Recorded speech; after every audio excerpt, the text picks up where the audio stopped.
everyone, my name is Jessica Chaska and I'm a physical therapist at Ladybird Physical Therapy. I'm going to talk about today what to expect at a physical therapy evaluation or your first appointment with us. Okay, so every time someone comes in, I always ask them, have you had physical therapy before? Because it's very similar to a standard physical therapy evaluation. Meaning that we're going to talk, we're going to get an idea of your symptoms, your goals, what brings you in today so that we can get a picture of what's going on. Then depending on what you're comfortable with, we're going to do a physical exam. Then depending on the exam and what you reported, we're going to give you things to do at home, okay? So now I'm going to break each one of those things down. So with the exam, typically with most patients, we are going to talk about bladder, bowel, and sexual function, okay? Because as the pelvic floor muscles, they play a role in all of those functions. Now, that might seem weird if you're coming in with just bladder symptoms. Why are we talking about bowels? It's because they're so connected, okay? For example, if you are constipated, that could affect your leakage, okay? So when we go through each of those things, we'll ask you, do you have any leakage? Are you able to empty your bladder and bowels? Do you have any pain with those things? Do you have any urgency and things like that? And each one of those things, this gives us information on what your pelvic floor, what might be going on, okay? Same thing with sexual health. As much as that seems really personal, especially if that's not what you're coming in for, it gives us information. So we're gonna ask you, do you have pain with sex? Have you had a change in your ability to orgasm? Is it weaker? Is it painful? Have you had changes in sensation during sex or any changes in lubrication, okay? And remember that during this session, you are in charge. So if there's a subject you don't want to talk about, just inform your therapist. It's not going to hurt our feelings and we will work around that. So other things that we're going to ask you would be like if your birth history. So have you been pregnant? Have you had any deliveries? What kind of deliveries? Were they a C-section? Was it a vaginal delivery? Again, that gives us information on the status of your pelvic floor. If you are pregnant, we're going to ask you about your birth vision. So are you planning for medicated, unmedicated? Is this a VBAC? Again, all of that helps us help you reach your goals, okay? Other things we'll ask you, if you're here for pain, if you're having pelvic pain, abdominal pain, low back pain, we're going to ask you things like, what aggravates your pain? What makes it better? What have you done? What else have you done to address your pain? Lots of questions just to see what might be the trigger or what might be causing it, to see and make sure that we're the right fit for you. Other questions would be your activity levels. So what do you currently do for exercise? What have you done prior to your symptoms arising? What are your goals for exercise? Because here at Ladybird, we really want to make sure that we get you back to the highest level of activity that you want to achieve. So if that means marathons, triathlons, maybe that means CrossFit, maybe that just means being a weekend warrior or going to the gym a few times a week. We want to help you do that. So that kind of reaches into like our goals. So your goals might be less leakage, your goals might be better bowel movements, your goals could be better sex. We want to know those things. Now, the next part of the evaluation is the exam. And before I even go into that, I want to stress that again, you're in charge of the exam. So the therapist is going to tell you what they think would be like the best case scenario for that day. But you are well within your rights to say, that part I'd rather wait. And that will probably make more sense as I explain the exams, but always know that you have the right to say yes or no. So I'd say for most of our patients here, we do an abdominal exam and a pelvic floor exam. So for the abdominal exam, that means assessing the muscle tension. So are the muscles really tense? Are they spasmed? Is that making it so that they can't engage, or is that creating pain? So that is like a hands-on assessment.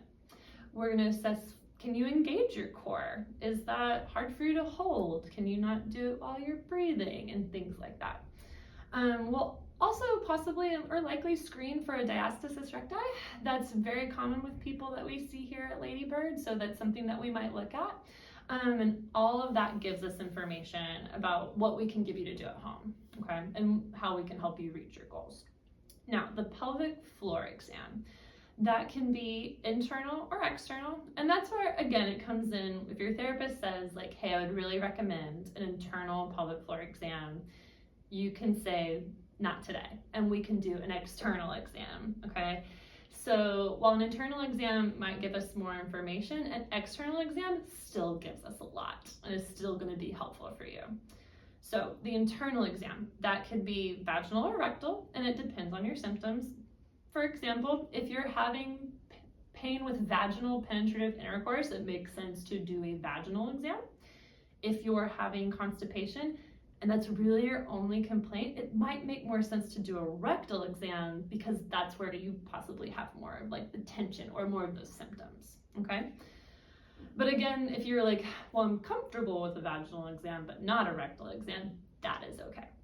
So with any internal exam, we are looking at the muscle tension. So the pelvic floor, just like any other muscle, can be tense or spasmed or might have like those trigger points.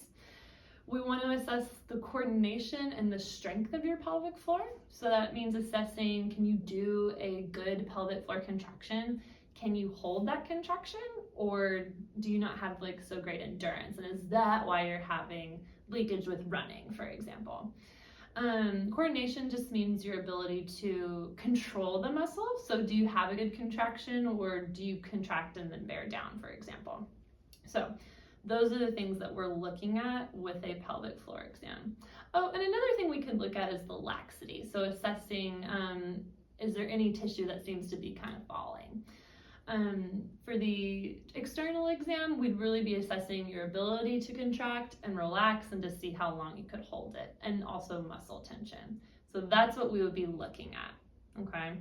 Now, other things that we may or may not, but if we have time or if it's relevant, we will also look at is your hip and spine mobility, okay? If something is stuck in your hips and back, it's going to affect your pelvis and your pelvic floor muscles. We may look at your like functional movement. So how do you pick something up off the ground? How do you squat? How do you get up from a chair? And things like that. We like to do a balance assessment. A lot of people who have been pregnant or who are postpartum have trouble with balance, and that's just because of all the changes that your body goes through during pregnancy. Other things we might look at would be if you're having trouble with your fitness, like exercises that you already do at home, we might look at them to see if there's something we can correct or there's something to do about them. So there's a physical exam is going to look different for everyone. That's not, something that no matter what we will do X, Y, Z, it's going to be tailored to you. So we might do all of those things or we might do some of those things. But your physical therapist is going to explain what they're going to do during the exam and why they want that information, okay? Then gathering all that information together, so your reported symptoms and then the information from that exam, we're going to give you things to do at home. So that could mean more relaxation practice, relaxation stretches, things like that for more tension, or that could be more core, pelvic floor strengthening, glute, lower extremity strengthening for more like weakness that is present. Or it might be a mix of both. And I'll admit that's very often the case, and that is okay. We do see that a lot. You can expect to get an email that day with your home exercises sent to you. So detailing basically the exercises that you did during your visit. Usually at your next appointment, we will modify those exercises if we need to. Sometimes exercises stay the same, sometimes they're being progressed, but your physical therapist is going to explain why. Also at your next visit, any hands-on manual therapy that was done at your initial evaluation that your therapist has told you you will likely need to continue with will be done at that point too. So I hope that helps explain what is going to happen at a physical therapy evaluation. Feel free to email us if you have any further questions, and